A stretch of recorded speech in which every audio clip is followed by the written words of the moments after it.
Hello everyone, welcome to my YouTube channel. So today we are going to discuss about the sixth chapter of NCERT class 6 which is part 3. तो ये जो है हम already जो है part 2 कर चुके हैं।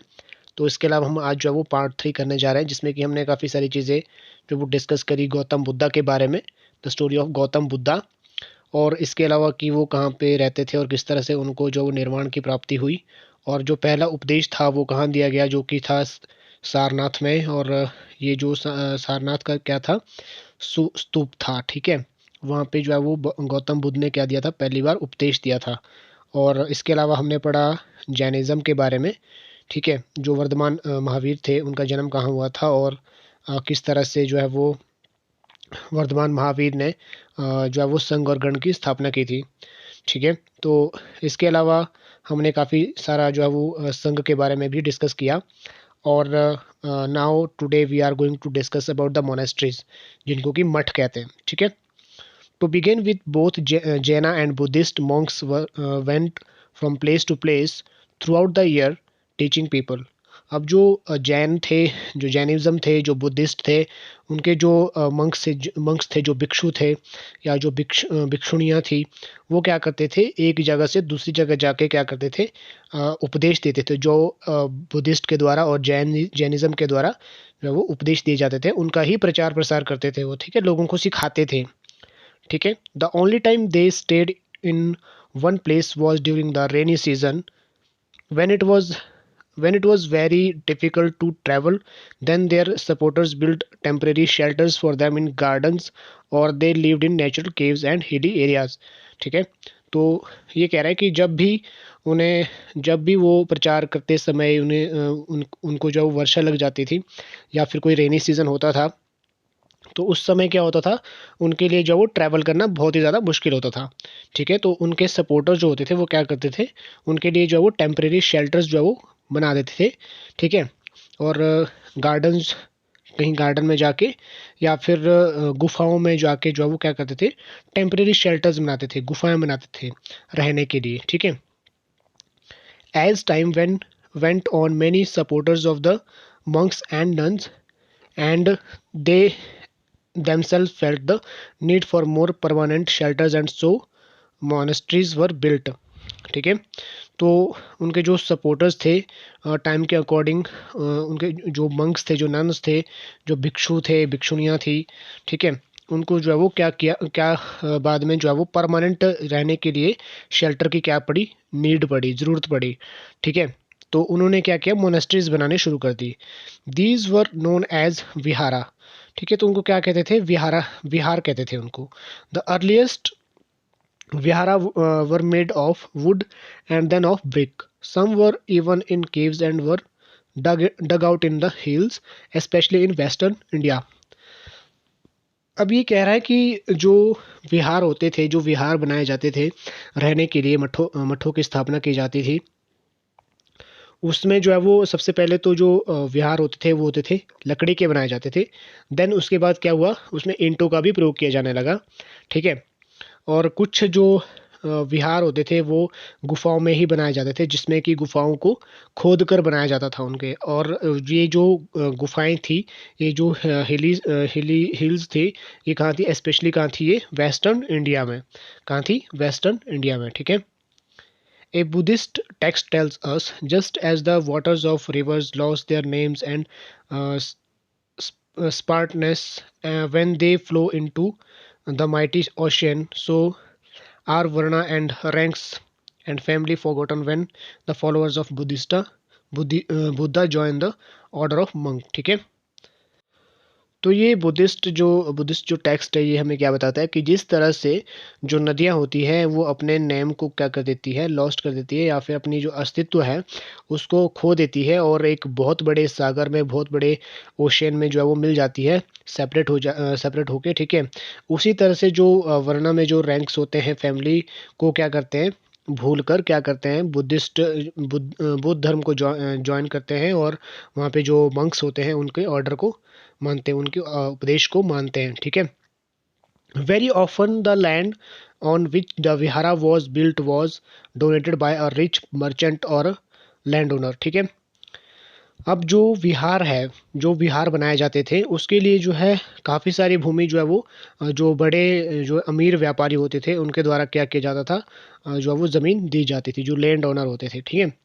और द किंग, और जो बहुत बड़े-बड़े अमीर राजा होते थे उनके द्वारा भी जो है वो भूमि दान की जाती थी, किसके लिए? विहार बनाने के लिए, right? The local people came with gifts of food, clothing and medicines for the monks and nuns. अब जो वहाँ के जो लोकल पीपल थे, जो स्थानीय लोग थे, वो क्या करते थे? वो उपहार लेके आते थे, कपड़े लेके आते थे, या फिर दवाइयाँ लेके आते थे, मेडिसिन लेके, औषधियाँ लेके आते थे। किसके लिए? जो मंक्स थे और जो नन्स थे, ठीक है? भिक्षु और भिक्षुणियाँ।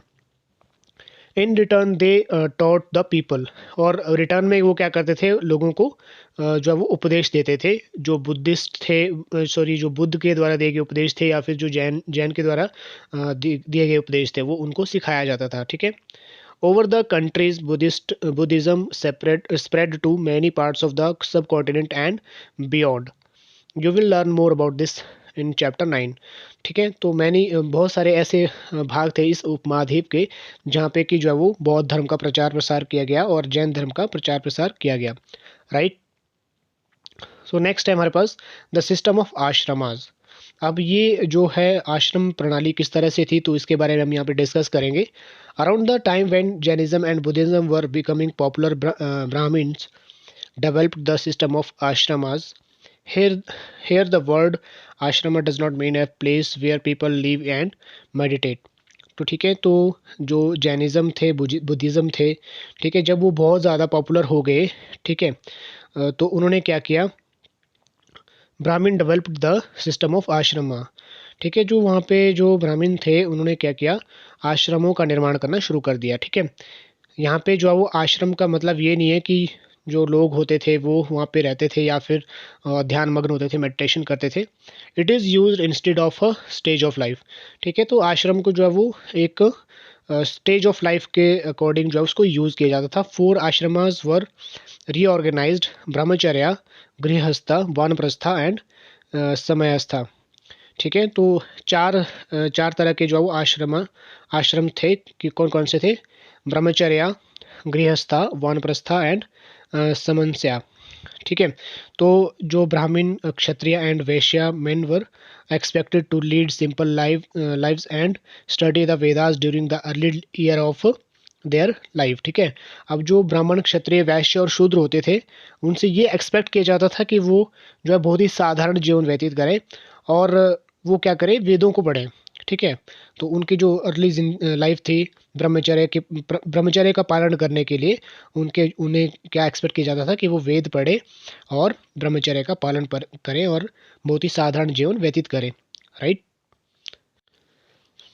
Then they had to marry and live as householders, ठीक है? तो उन्हें उसके बाद विवाह करने के लिए कहा जाता था और गृहस्थी का जीवन व्यतीत करने के लिए कहा जाता था।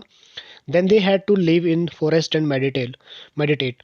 सो उसके बाद उन्हें क्या करना पड़ता था? वानप्रस्थ का जीवन व्यतीत करना पड़ता था, जो कि क्या था? जंगलों में रहना और ध्यान करना, मेडिटेशन करना। Finally they had to give up everything and become sannyasa, ठीक है? उसके बाद उनको क्या करना पड़ता था? सब कुछ छोड़ छाड़ के संन्यास धारण करना पड़ता था। The system of ashrama allowed man to spend some parts of their lives in meditation. अब जो आश्रम के जो है जो लोग थे वहाँ पे मैक्सिमम जो है वो क्या करते थे? बहुत सारा जो समय है वो ध्यान में, मेडिटेशन में व्यतीत करते थे, right? Generally, women were not allowed to study the Vedas and they had to follow the ashramas chosen by their husbands. ठीक है? अब जो वुमेन थी उनको उस समय भी जो वो वेदों को पढ़ने की अनुमति नहीं थी और उन्हें क्या करना पड़ता था? आश्रम में रह के जो है वो उनके जो हस्बैंड्स होते थे, ठीक है?